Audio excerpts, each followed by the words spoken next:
Anarcho-capitalists, democracy's brainwashed capitalist cosplayers. Anarcho-capitalists love to posture as radical market purists, denouncing statism, taxation, and coercion at every turn.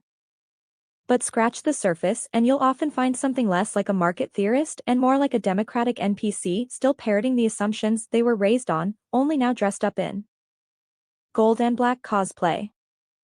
Despite their passionate rhetoric about free markets and voluntary exchange, most anarcho-capitalists have internalized one of democracy's most toxic lessons: that you can advocate for rules without ever doing a serious cost-benefit analysis. Like citizens at a ballot box voting for free services, ANCAPs champion abstract property theories, self-ownership, homesteading, non-aggression, as if economic efficiency and enforcement costs were irrelevant details to be handled by magic or memes. What they don't realize is that they were raised in a mixed economy where democracy and capitalism are fused so tightly they can't tell where one ends and the other begins.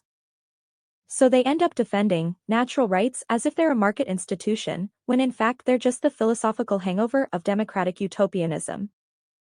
They shout property rights, while failing to specify which system of property enforcement actually survives under evolutionary market pressure. The result? They try to replace one religion with another, equally blind to trade-offs and evolutionary fitness. Their ideal system often looks like a libertarian Disneyland where enforcement agencies magically defend Lockean property titles and everyone respects contracts because it's the moral thing to do, not because it's profitable or strategically dominant. But real markets don't care about your moral axioms.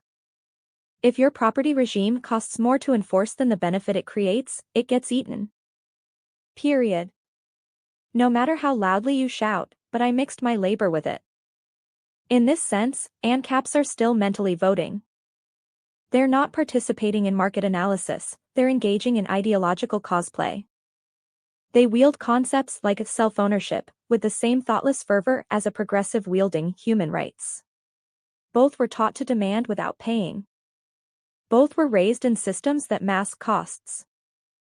And both think freedom is something you're owed, not something you outcompete others for under harsh selection pressures. If anarcho-capitalists truly believed in market logic, they'd drop their metaphysical baggage and start asking which property systems survive under evolutionary competition. But doing that requires giving up the comforting illusion that liberty is a birthright, rather than a high-maintenance strategy that only works when it pays. Until then, anarcho-capitalists will remain what they are, democracy's confused offspring, cosplaying capitalism while still whispering sweet nothings to the ghost of Rousseau.